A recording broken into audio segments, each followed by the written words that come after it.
The slave markets of Kepler Station buzzed with activity as species from across the galaxy gathered to buy and sell living cargo.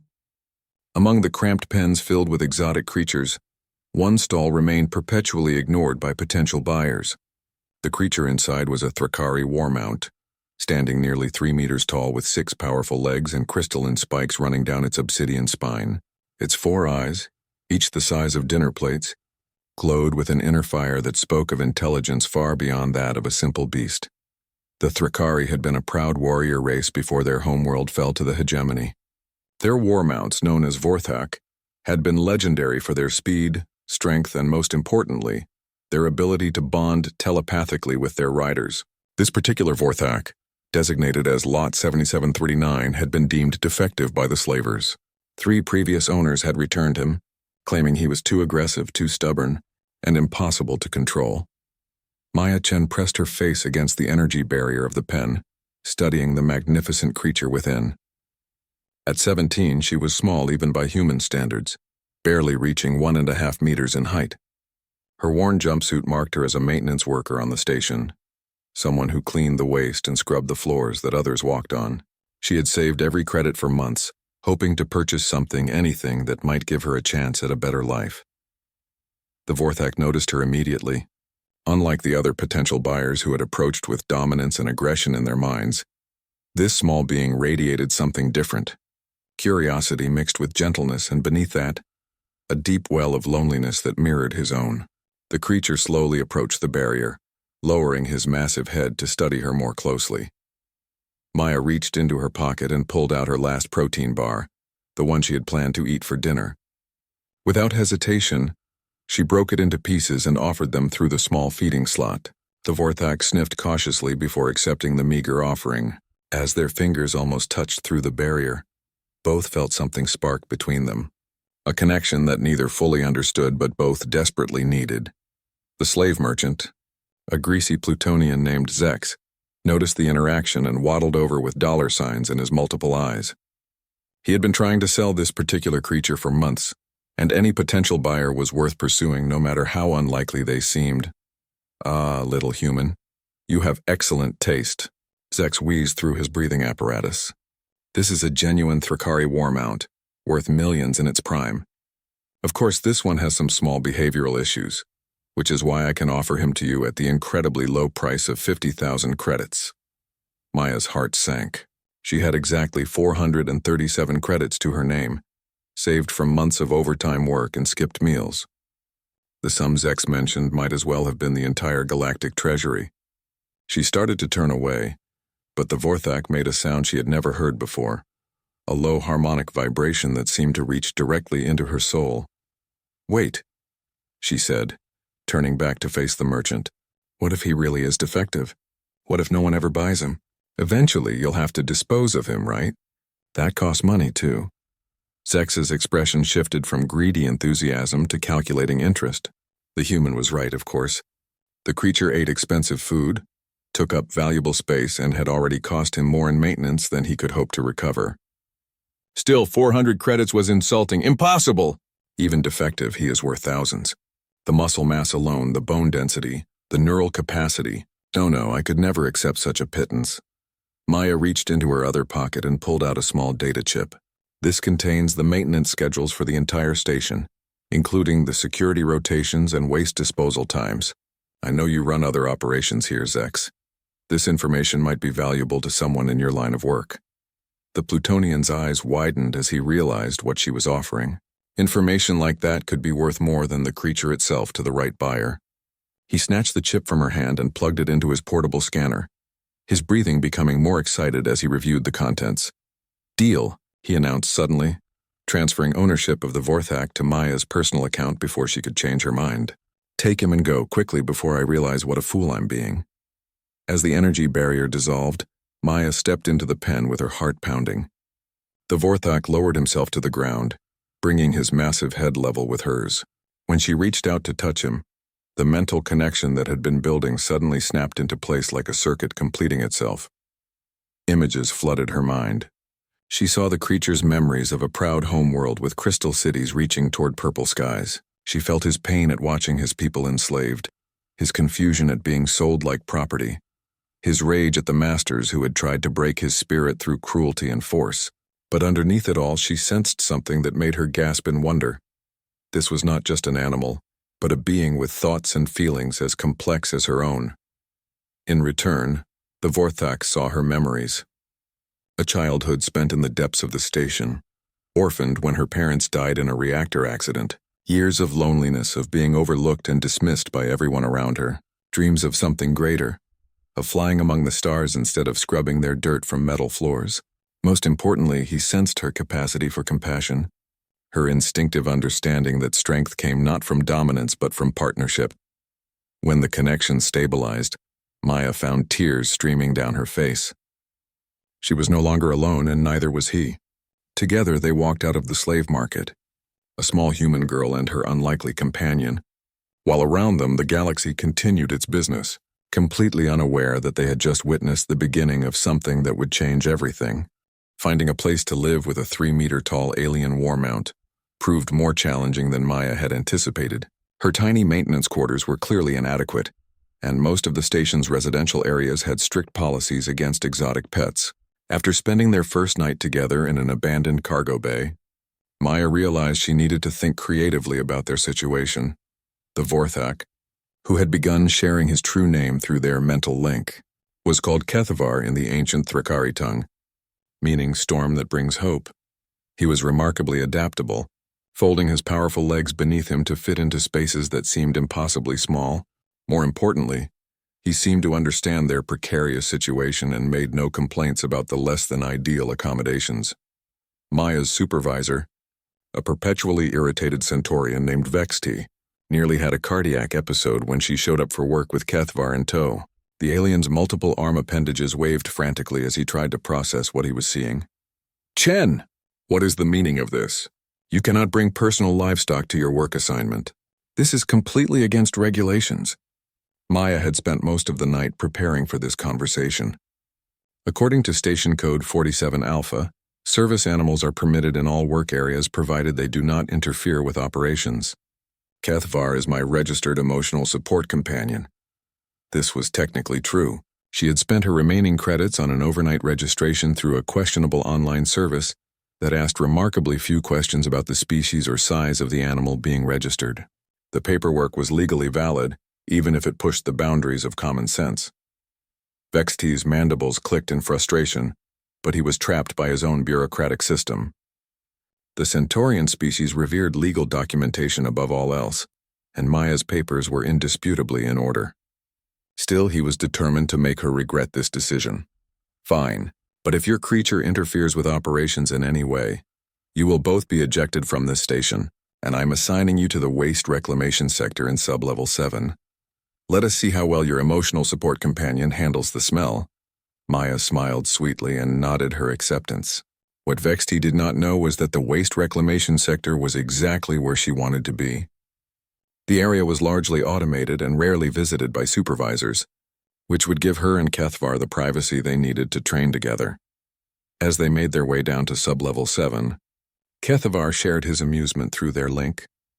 The Thrakari had lived on worlds where the dominant life forms communicated through chemical emissions far more potent than anything a space station's waste system could produce. He was completely unbothered by the assignment. The waste reclamation sector was a maze of pipes, processing tanks, and recycling units that turned the station's organic refuse into usable resources. The air was thick with the smell of decomposition and chemical treatments, but it was also warm and humid, conditions that reminded Kethavar of his homeworld's jungles. Maya began teaching Kethavar about human technology and customs. While he shared knowledge of Thrakari combat techniques and philosophy, the telepathic link made learning incredibly efficient. Instead of spending months on language barriers and cultural misunderstandings, they could share concepts directly from mind to mind. Through Kethavar's memories, Maya learned that the Thrakari had not been primitive barbarians as the galactic media portrayed them. They had been a highly advanced civilization that chose to live in harmony with their world's natural systems rather than terraforming it to suit their needs. Their technology was biological rather than mechanical, grown rather than built. Their war mounts were not enslaved animals but willing partners in a symbiotic relationship that benefited both species. The Vorthak had been bred for intelligence and emotional sensitivity, as much as physical prowess. They could sense their rider's intentions and respond to thoughts rather than physical commands. In return, they shared their own enhanced senses and reflexes with their partners, creating a combined entity that was far more capable than either could be alone. Maya, meanwhile, introduced Kethvar to human concepts of improvisation and unconventional thinking. She showed him how humans had survived and thrived not through superior strength or technology, but through their ability to adapt and find creative solutions to impossible problems. She taught him about human history, about how her species had overcome seemingly insurmountable odds through determination and cooperation. During their lunch breaks, Maya would practice riding techniques while Kethvar learned to navigate the station's corridors without damaging the infrastructure. His crystalline spikes could retract slightly, allowing him to move through spaces that would have been impossible for other creatures his size. His 6 legs gave him incredible stability and maneuverability, while his enhanced reflexes allowed him to stop or change direction instantly. Other workers began to notice the unusual pair, but not in the way Maya had expected. Instead of fear or suspicion, many of the station's underclass found themselves curious about the small human who had befriended such an impressive creature. Maintenance workers, janitors, and food service employees would often pause in their duties to watch Maya and Kethvar work together with seamless coordination. Word of their partnership began to spread through the station's lower levels. Stories were told of how the pair had cleared a major blockage in the recycling system in half the usual time, working together with an efficiency that amazed their supervisors. Maya's small size allowed her to access tight spaces, while Kethavar's strength could move obstacles that would have required heavy machinery. What the observers could not see was the deeper transformation taking place. Through their bond, Maya was gaining access to abilities she had never imagined. Her reflexes were becoming faster, her situational awareness more acute. She could sense approaching dangers and opportunities through Kethvar's enhanced perceptions. Meanwhile, the Vorthak was learning human creativity and problem-solving skills that no Thrakari had ever possessed. By the end of their first month together, they had become something entirely new. Neither fully human nor fully Thrakari, but a hybrid entity that combined the best qualities of both species. They were stronger, smarter, and more capable than either could have been alone. This transformation did not go unnoticed by everyone on the station. In the security offices and administrative centers, certain individuals were beginning to pay attention to the maintenance worker and her unusual companion. Some saw potential opportunities, while others recognized a growing threat to the established order. The galaxy had rules about what species were capable of and where they belonged in the hierarchy. A human bonding successfully with a Thrakari warmount challenged those assumptions in ways that made powerful people very uncomfortable. Soon, Maya and Kethvar would discover that their greatest challenges lay not in adapting to each other, but in surviving the attention their success had attracted. The first sign of trouble came during Maya's 3rd month on Sublevel 7. She and Kethvar were performing routine maintenance on the primary filtration system when her companion suddenly tensed, his crystalline spikes extending to their full height. Through their link, she felt his alarm as his enhanced senses detected approaching danger. A squad of station security officers emerged from the maintenance tunnels, led by Chief Dakran, a hegemony species Velkari whose insectoid features were made even more intimidating by his polished black exoskeleton and multiple optical sensors. The Velkari were known throughout the galaxy for their rigid adherence to hierarchy and their intolerance for anything that disrupted established order. Maya Chen, Dakran's voice buzzed through his mechanical translator. You and your creature are to come with us immediately. There are questions about your work performance and the legitimacy of your companion registration. Maya felt her heart rate spike, but Kethvar's presence in her mind provided a calming influence. Through their bond, she could sense that this was not a routine inspection. The security chief's body language spoke of barely contained hostility, and the weapons his squad carried were set to lethal rather than stun settings. Is there a problem with our work, Chief Dakran? Maya asked, keeping her voice steady. Our efficiency ratings have been consistently above average, and all our maintenance logs are up to date. The Velkari's mandibles clicked in irritation. Your efficiency is precisely the problem, human. No maintenance worker should be able to clear blockages 40% faster than established protocols. No creature should be able to navigate these corridors without causing damage to station infrastructure. You have attracted the attention of parties who believe you may be engaging in unauthorized genetic modification or using illegal performance enhancers. Maya's blood ran cold as she realized what was happening. In a galaxy where species capabilities were strictly categorized and regulated, exceptional performance was automatically suspect. The hegemony maintained control by ensuring that each species knew their place and stayed within prescribed limitations. A human achieving results that challenged those limitations was not seen as admirable, but as potentially dangerous. Kethavar shifted subtly, positioning himself between Maya and the security squad. Through their link, she felt his readiness to fight if necessary, but also his understanding that violence would only make their situation worse. The Thrakari had learned hard lessons about the consequences of resisting hegemony authority. "I understand your concerns," Maya said carefully, "but we have done nothing illegal. All our methods are documented in our work logs. If there are questions about our registration, I have all the proper paperwork." Chief Dakran's optical sensors focused on her with mechanical precision. "Paperwork can be falsified, human. What cannot be falsified are the biological scans we have been conducting. Your companion shows genetic markers that are inconsistent with standard Thrakari breeding. Furthermore, your own cellular activity has been showing anomalies that suggest unauthorized enhancement." Maya's mind raced as she processed this information. She had not realized that the station was conducting surveillance scans, but it made sense. The hegemony monitored everything, especially anything that might challenge their understanding of species limitations. The bond she shared with Kethavar was apparently causing detectable changes in both of them. "We require both of you to report to Medical Bay 3 for comprehensive examination," Dakran continued. "Compliance is not optional." As they were escorted through the station's corridors, Maya noticed that their route was deliberately avoiding the main thoroughfares. They were being taken through service tunnels and maintenance areas where fewer people would witness their detention. This suggested that whatever was happening was not entirely official, which made their situation even more dangerous. Medical Bay 3 turned out to be a sterile laboratory facility that Maya had never seen before. Despite working on the station for years, the equipment was clearly designed for invasive procedures rather than routine medical care. Dr. Hextar, a Saurian scientist with a reputation for ruthless experimentation, waited for them with barely concealed enthusiasm. "Fascinating," the doctor hissed as he examined them through the laboratory's reinforced viewing window. "A human Thrakari bond that appears to be causing mutual genetic adaptation. The research potential is extraordinary." Maya felt Kethavar's growl of anger rumble through their connection. The Thrakari had bitter memories of Saurian scientists who had experimented on captured warriors during the conquest of their homeworld.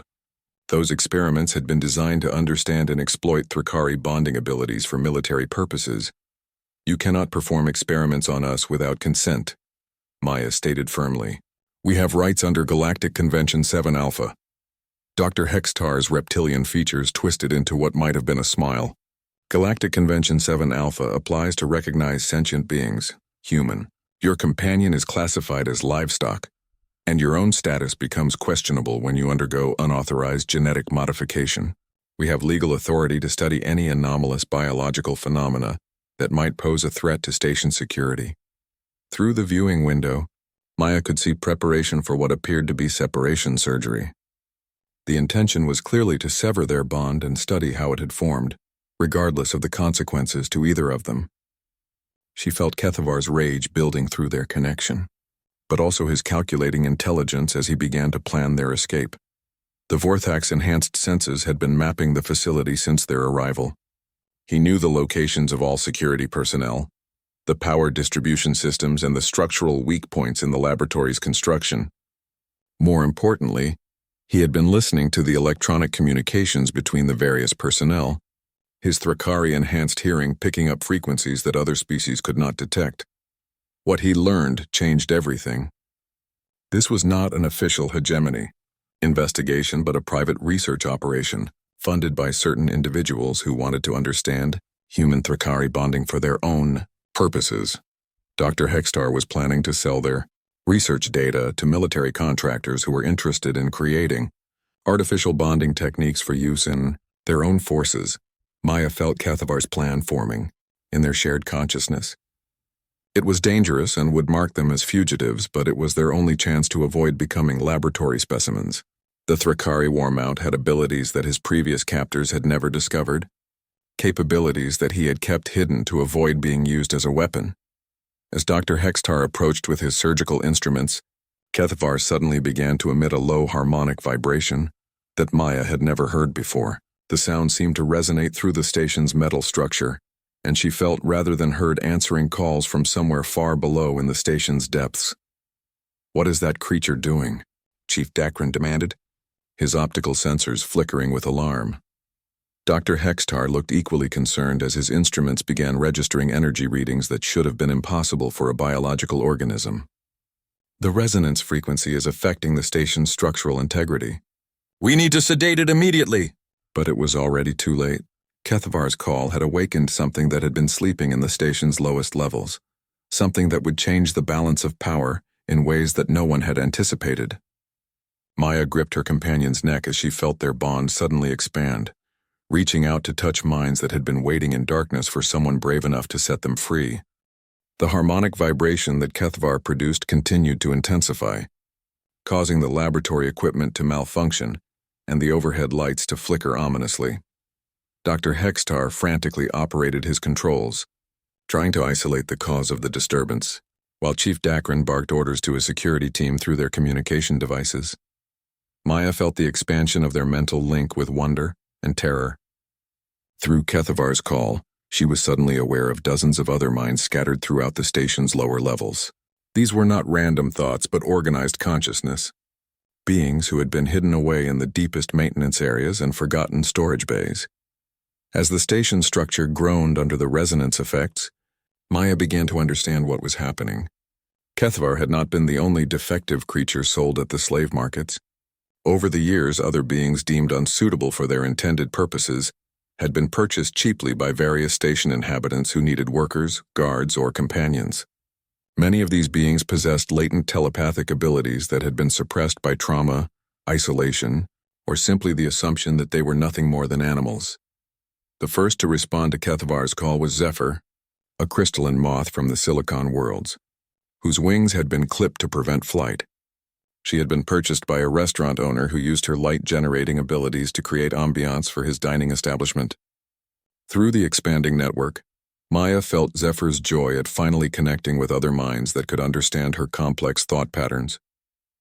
Next came Grendel, a massive ironback bear from the heavy gravity worlds, who had been bought by the station's waste disposal department for his strength. His previous owners had never realized that his species possessed collective memory capabilities, allowing him to access the experiences of his ancestors. Through the link, he shared knowledge of star charts and hidden passages that his people had discovered during their forced migrations. One by one, other minds joined the network. There was Whisper, a shadow cat whose species could phase partially out of normal space-time, making her nearly invisible when she chose to be. She had been working as a pest control specialist, using her abilities to hunt vermin in the station's ventilation systems. Her contribution to the growing collective was knowledge of every hidden pathway and secret chamber in the facility. The most surprising addition was Oracle, an elderly wisdom keeper from the aquatic worlds whose species was thought to be extinct. She had been disguised as a simple cleaning organism, slowly working her way through the station's water recycling systems while secretly mapping every electronic network and data storage facility. Her vast intelligence had been analyzing the station's operations for years, waiting for an opportunity to act. Dr. Hextar watched his instruments with growing alarm as energy readings spiked beyond anything his equipment could measure. "This is impossible. The creature is generating psychic resonance that should require technology we don't possess." Chief Dakran was having his own problems as his communication systems began to fail. The harmonic vibration was interfering with electronic signals throughout the station, making it impossible to coordinate his security forces or call for reinforcements. His optical sensors were flickering erratically as they tried to process information that fell outside their programming parameters. Maya felt the collective consciousness stabilize around her and Kethavar as the central hub. Through their bond, She was connected to beings whose combined knowledge and abilities represented something unprecedented in galactic history. Each species brought unique capabilities that complemented and enhanced the others, creating a network that was far more powerful than the sum of its parts. The laboratory's restraint system suddenly deactivated as Whisper phased through the control mechanisms and disabled them from within. At the same time, Oracle began overriding the facility's security protocols, using access codes she had memorized from years of observing maintenance procedures. The heavily secured doors that had trapped them slid open with mechanical precision. Impossible, Dr. Hextar shrieked as his experimental subjects prepared to escape. Security. Lockdown protocols. Activate the emergency containment fields. But Grendel's massive form was already moving through the corridors, his genetic memory providing knowledge of structural engineering that allowed him to identify and disable the station's power distribution nodes.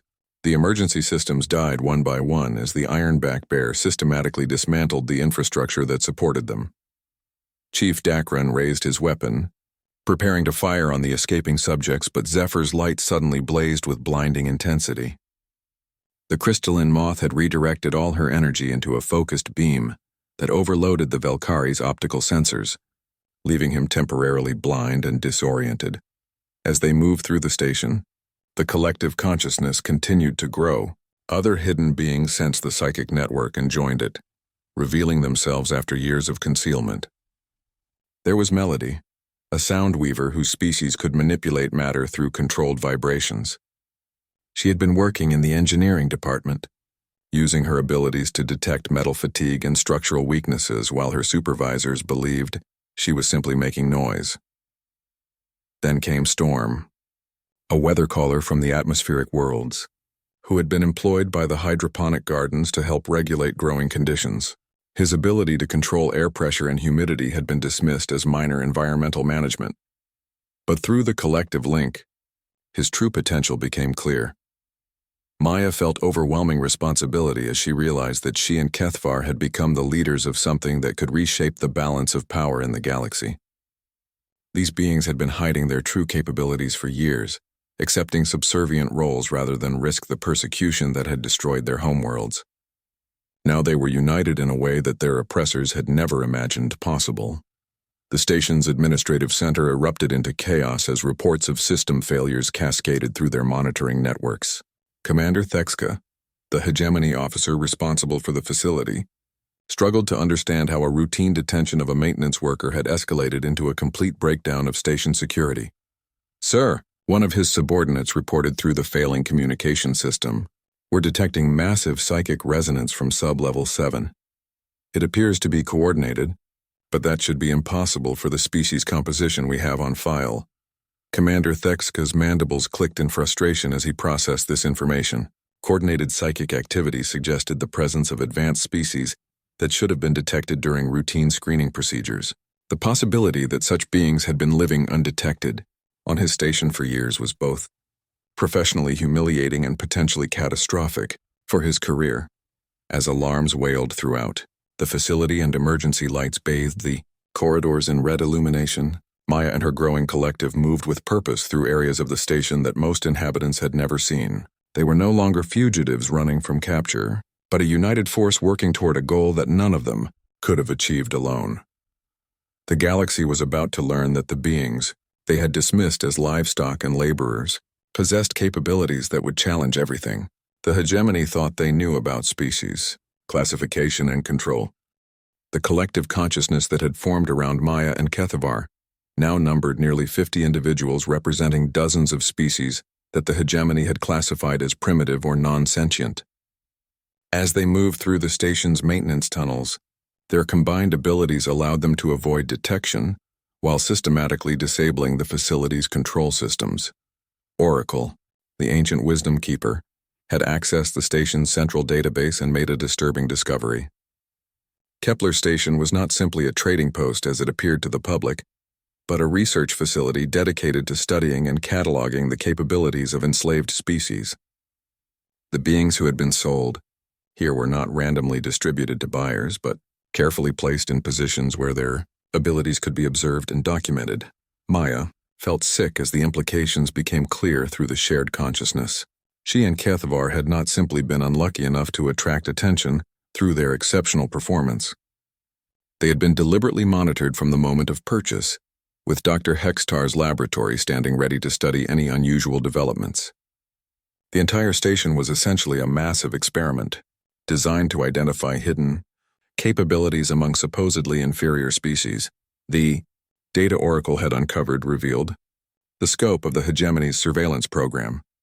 Thousands of facilities throughout the galaxy were conducting similar observations, creating a comprehensive database of species abilities that could be exploited for military and economic purposes. Any being that demonstrated unexpected capabilities was flagged for immediate study or elimination. Grendel's ancestral memories provided context for this revelation. His people had faced similar programs on dozens of worlds before their forced relocation to the heavy-gravity planets.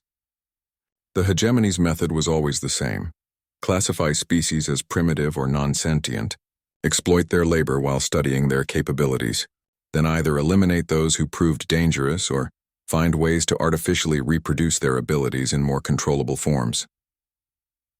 Through Whisper's reconnaissance of the station's hidden areas, they discovered that their situation was even more precarious than they had realized. The facility contained a substantial military garrison hidden in the lower levels, along with weapons and equipment that could sterilize the entire station if the experiments got out of control. Commander Thexka had the authority to eliminate all test subjects if they posed a threat to hegemony security. Storm, the weather caller, reported through the link that atmospheric controls throughout the station were being modified to introduce sedative compounds into the air circulation system. The hegemony was preparing to render the entire population unconscious while they regained control of the situation. Time was running short for any action the collective might take. Maya felt the weight of leadership pressing down on her, as dozens of minds looked to her and Kethavar for guidance. Through their bond, she could sense her companion's determination to protect not just her, but all the beings who had joined their network. The Thrakari warrior spirit that had been suppressed for so long was finally awakening, and with it came knowledge of tactics and strategies that could give them a fighting chance. The plan that formed through their collective consciousness was audacious in its scope. Rather than simply escaping the station, they would take control of it and use its communication systems to contact other facilities where similar experiments were being conducted. The psychic network they had created could potentially expand across the galaxy if they could reach other hidden beings who possessed the ability to form such connections. Melody, the sound weaver, positioned herself near the station's main power core, where her vibration control abilities could either disable the facility's systems or cause catastrophic structural failure if necessary. Her species had developed these capabilities as a defense mechanism against the mining operations that had devastated their homeworld, and she knew exactly how to make solid matter resonate until it tore itself apart. Zephyr moved through the communication arrays, her light generation abilities allowing her to interface directly with the station's optical data networks. The crystalline moths had evolved to process information at light speed, making her capable of overwhelming any security protocols through sheer computational power. She began uploading virus programs into the system that Oracle had developed from her years of observing the facility's operations. The first sign that their plan was working came when the sedative system suddenly shut down, followed by the emergency lighting returning to normal intensity. Oracle had successfully taken control of the life support systems, while Storm began modifying the atmospheric composition to enhance psychic conductivity. The network effect was about to expand beyond anything the hegemony had ever encountered. Commander Thexka realized too late that he was facing something unprecedented. His security forces reported that their weapons were malfunctioning, their communication systems were compromised, and the station's automated defenses were no longer responding to commands. The beings he had dismissed as experimental subjects had somehow coordinated an action that demonstrated capabilities far beyond their supposed limitations. "Sir," his communications officer reported with barely controlled panic, "we're detecting psychic resonance building throughout the entire station. It appears that every non-hegemony being in the facility is somehow connected to the network. Even some of our own personnel are reporting unusual mental phenomena." The commander's compound eyes widened as he processed this information. If the psychic network was expanding to include hegemony species, It suggested that the barriers between different types of consciousness were not as absolute as their science had claimed. The implications for galactic society would be catastrophic if this phenomenon spread beyond the station. Maya felt the moment when their network achieved critical mass. Suddenly she was connected not just to the beings who had joined voluntarily, but to every sentient mind on the station. The barriers that the hegemony had constructed between species were dissolving as beings discovered they could share thoughts and experiences across biological boundaries that had seemed absolute. Through this expanded consciousness, she witnessed the horror of discovery as hegemony personnel realized that the species they had been exploiting possessed rich inner lives and complex civilizations. The guilt and shock of this revelation caused many of them to question everything they had been taught about the galaxy's natural order. Dr. Hextar, still trapped in his laboratory, watched his instruments register psychic energy levels that should have been theoretically impossible. The network effect was creating a feedback loop that was amplifying the mental capabilities of everyone connected to it. What had begun as a simple telepathic link was evolving into something that transcended individual consciousness entirely. The Saurian scientist made a desperate attempt to document what he was observing, realizing that he was witnessing the birth of something that would fundamentally change how intelligence was understood in the galaxy. But even as he recorded his observations, he felt his own mind being drawn into the expanding network, his rigid scientific worldview dissolving as he experienced reality from perspectives he had never imagined possible. As the collective consciousness stabilized at its new level, Maya felt a profound sense of purpose settling over the group. They were no longer just trying to escape or survive, but working toward something that could liberate countless beings throughout the galaxy. The network they had created was proof that the hegemony's classification system was fundamentally flawed, and that cooperation between species could achieve results that no individual civilization had ever accomplished. The revolution that was about to sweep across the galaxy had begun not with armies or weapons, but with a small human girl who had shown kindness to a discarded war mount and discovered that compassion could bridge any gap between different forms of life. The psychic network had grown beyond all expectations, encompassing not just the enslaved beings but many of the hegemony personnel as well. As minds connected across species barriers, the artificial divisions that had maintained galactic society began to crumble. Maya found herself at the center of a consciousness that spanned the entire station, experiencing reality through hundreds of different perspectives simultaneously. Through the eyes of a Velkari security officer, she felt the confusion and guilt as he realized that the beings he had been guarding were as intelligent and emotionally complex as himself.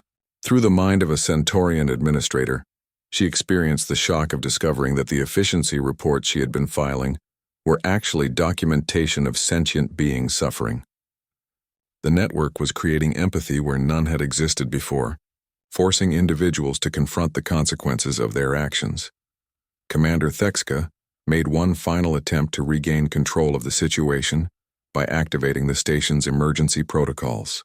Hidden weapon systems began to power up throughout the facility, designed to eliminate all test subjects if they ever posed a threat to hegemony security.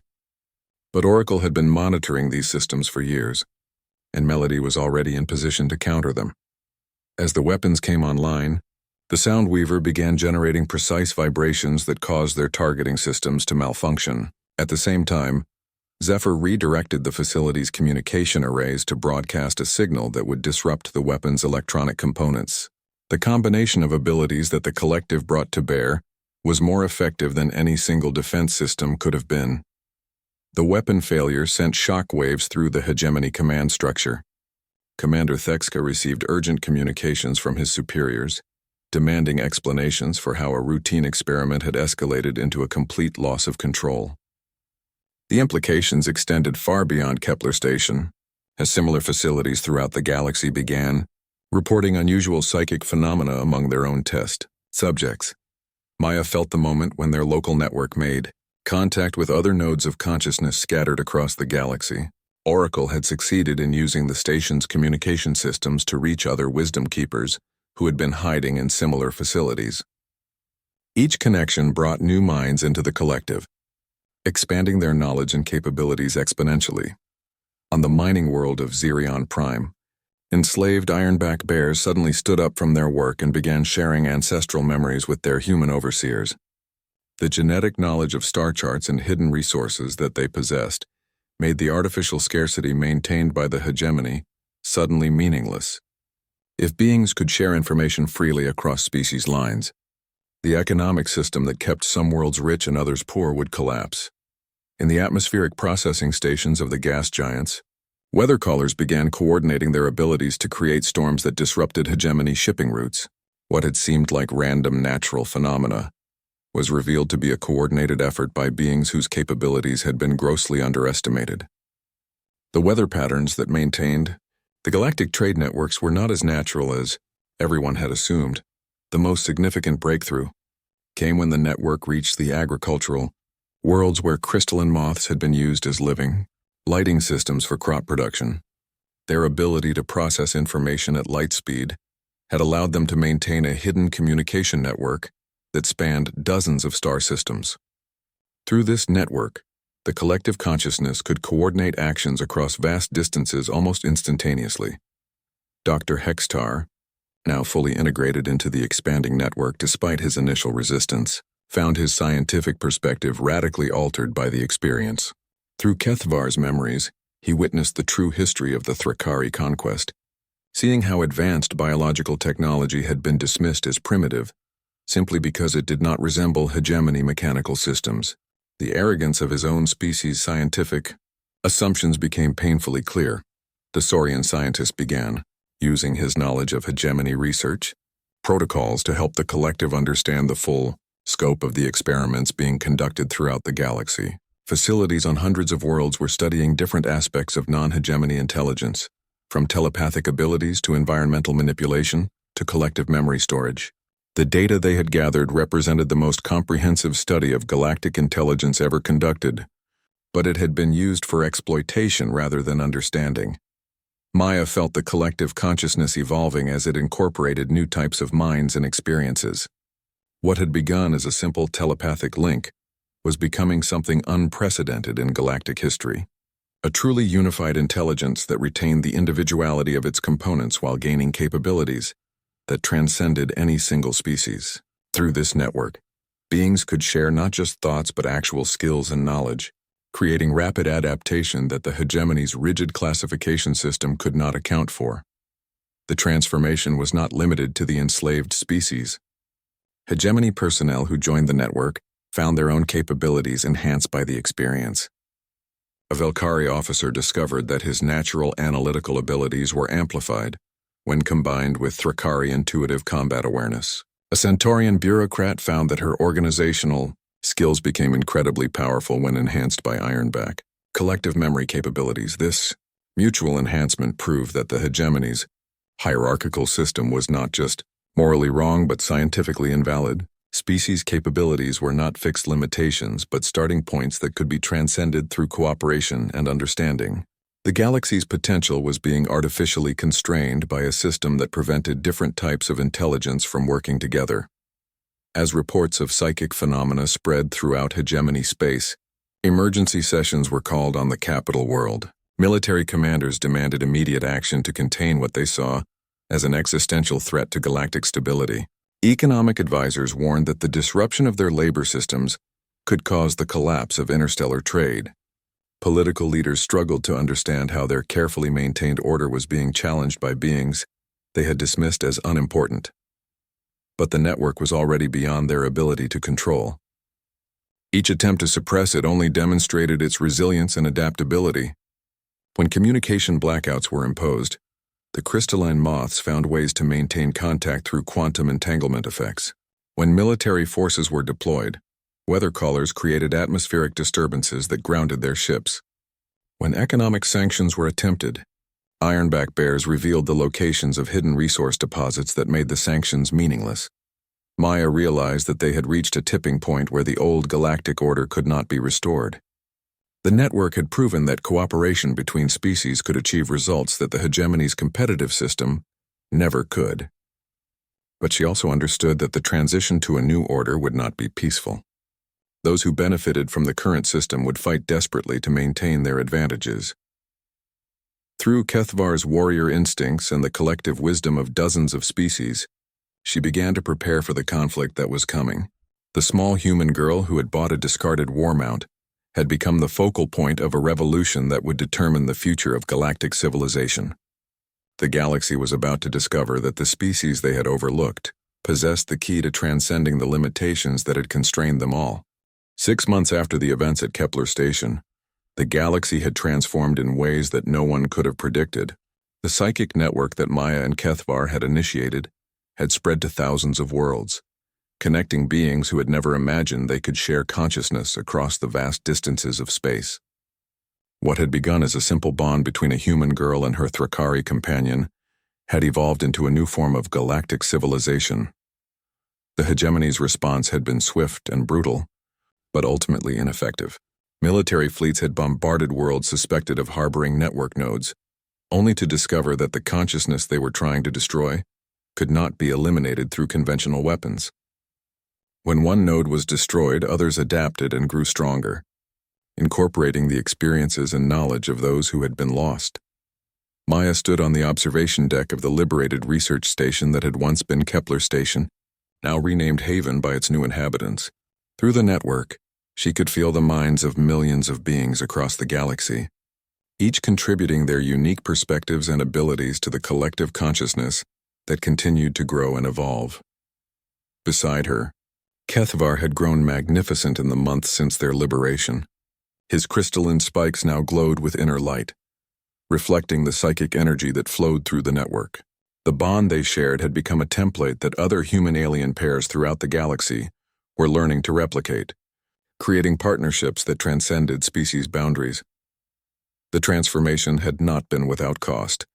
Many worlds had suffered during the hegemony's attempts to maintain control, and the transition to a new social order had been chaotic and sometimes violent. But the network's ability to share resources and knowledge across vast distances had prevented the economic collapse that the hegemony's leaders had predicted would follow their systems. Destruction. Dr. Hextar, now serving as the scientific coordinator for the network's research initiatives, had discovered that the psychic connections were causing rapid evolutionary changes in participating species. Beings who joined the network found their cognitive abilities expanding, their lifespans extending, and their capacity for creativity and problem-solving dramatically enhanced. The galaxy was witnessing the birth of a new form of intelligence that incorporated the best characteristics of hundreds of different species. Oracle, despite her advanced age, had become one of the network's most important strategists, using her vast knowledge and experience to guide the transition to post-hegemony society. Through her efforts, former slave worlds were being transformed into centers of learning and cooperation, where beings from different species worked together on projects that no single civilization could have accomplished alone. The economic transformation had been particularly dramatic. With the network's ability to share information instantaneously across galactic distances, artificial scarcities and trade monopolies had become impossible to maintain. Worlds that had been kept impoverished by hegemony policies suddenly had access to the knowledge and resources they needed to achieve prosperity. The weather callers had revealed how to terraform hostile worlds in decades rather than centuries, while the ironback bears had shared the locations of resource deposits that made everyone's survival secure. But perhaps the most significant change was in how different species understood themselves and each other. The rigid classifications that had defined galactic society for millennia had been revealed as arbitrary constructs that limited rather than described the true potential of intelligent life. Through the network, beings discovered that consciousness itself was far more flexible and adaptable than anyone had imagined. Maya had found her role as one of the network's central coordinators, both challenging and rewarding. The small maintenance worker who had once cleaned floors now helped guide decisions that affected billions of beings across hundreds of worlds. But she had never forgotten the loneliness and desperation that had driven her to spend her last credits on a discarded war mount, and she worked to ensure that no being in the new galactic order would face such isolation again. The hegemony still controlled significant portions of the galaxy, retreating to their core worlds and heavily fortified systems, where they maintained the old order through increasingly desperate measures. But their influence continued to shrink as more beings joined the network, and discovered the possibilities that cooperation offered. Even within hegemony territory, underground networks of connected beings worked to prepare for eventual liberation. Some of the most dramatic changes had occurred on Earth itself, where humans had proven remarkably adaptable to network participation. The species' natural inclination toward cooperation and their ability to form emotional bonds with other types of beings made them ideal facilitators for cross-species connections. Human colonies throughout the galaxy had become centers where different species came together to explore their combined potential. Through Whisper's reconnaissance, abilities in Storm's environmental control, they had discovered that the hegemony was developing new weapons designed specifically to disrupt psychic networks. The leadership of the Old Order had finally recognized that they were facing an existential threat to their power structure and were preparing for a final confrontation that would determine the galaxy's future. Maya felt the weight of responsibility as she contemplated the challenges ahead. The network had proven that beings could transcend the limitations that had divided them, but maintaining that unity while defending against those who sought to destroy it would require wisdom and strength that she was still learning to access. Through her bond with Keithvar and her connection to the vast consciousness they had helped create, she drew comfort from the knowledge that she was not facing these challenges alone. As the binary suns of the Haven system set beyond the station's observation windows, painting the sky in brilliant shades of gold and crimson, Maya reflected on how much had changed since she had pressed her face against an energy barrier and offered her last protein bar to a creature that everyone else had dismissed as worthless. That simple act of compassion had begun a revolution that was still transforming the galaxy. The future remained uncertain, with conflicts and challenges that would test everything the network had achieved. But Maya knew that they had already accomplished something unprecedented in galactic history. They had proven that different forms of intelligence could work together to transcend their individual limitations.